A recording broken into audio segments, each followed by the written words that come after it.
Assalamualaikum warahmatullahi wabarakatuh. Perkenalkan, nama saya Aryani Widianing Tias dari kelas MJ 401 Universitas Siber Asia, Prodi Manajemen. Pada video ini saya ingin menjawab pertanyaan dari soal UTS mata kuliah Perekonomian Indonesia yang diampu oleh Bapak Joko Suharyanto, SEMM.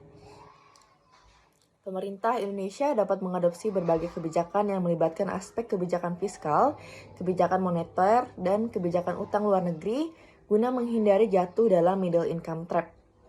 Adapun berbagai pendapat dan perspektif mengenai langkah-langkah yang dapat diambil dalam setiap aspek tersebut adalah yang pertama, dalam kebijakan fiskal, yaitu pemerintah bisa menjalankan diversifikasi ekonomi. Yaitu pemerintah Indonesia harus mendorong diversifikasi ekonomi dengan memperkuat sektor-sektor non terkait sumber daya alam. Investasi dalam inovasi penelitian dan pengembangan serta pendidikan dan pelatihan yang dapat membantu menciptakan ekonomi yang berbasis pengetahuan teknologi.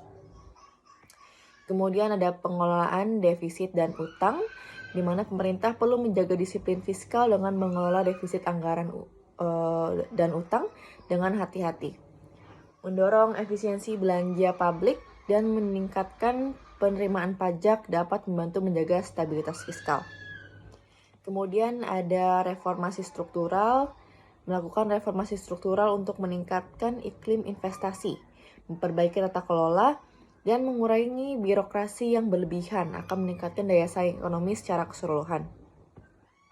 Kemudian dalam kebijakan moneter, hal-hal yang bisa dilakukan pemerintah Indonesia yakni stabilitas harga, di mana Bank Sentral yang ada di Indonesia harus menjaga stabilitas harga dengan menjaga inflasi tetap rendah dan stabil. Kebijakan moneter yang akomodatif namun tetap berhati-hati perlu diterapkan untuk mendukung pertumbuhan ekonomi yang seimbang. Kemudian kebijakan suku bunga yang tepat. Menetapkan suku bunga yang wajar dan sesuai dengan kondisi ekonomi dapat mendorong investasi dan konsumsi. Bank Sentral perlu memperhatikan indikator-indikator makroekonomi dan keuangan dalam menentukan kebijakan suku bunga yang tepat.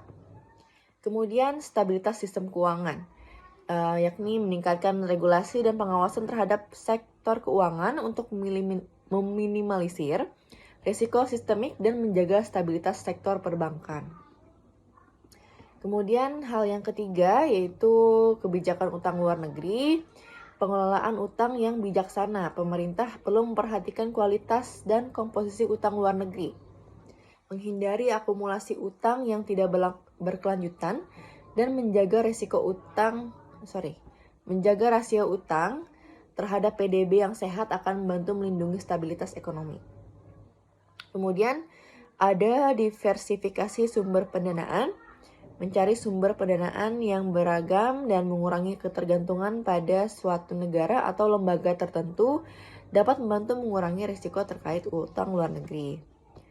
Kemudian ada penggunaan utang untuk investasi produktif, yaitu memastikan bahwa utang luar negeri digunakan untuk investasi produktif yang dapat meningkatkan daya saing dan pertumbuhan jangka panjang.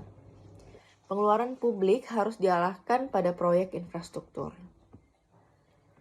Sekian jawaban dari soal UTS yang diberikan oleh Pak Joko. Semoga jawaban tersebut sudah sesuai. Sekian, wassalamualaikum warahmatullahi wabarakatuh.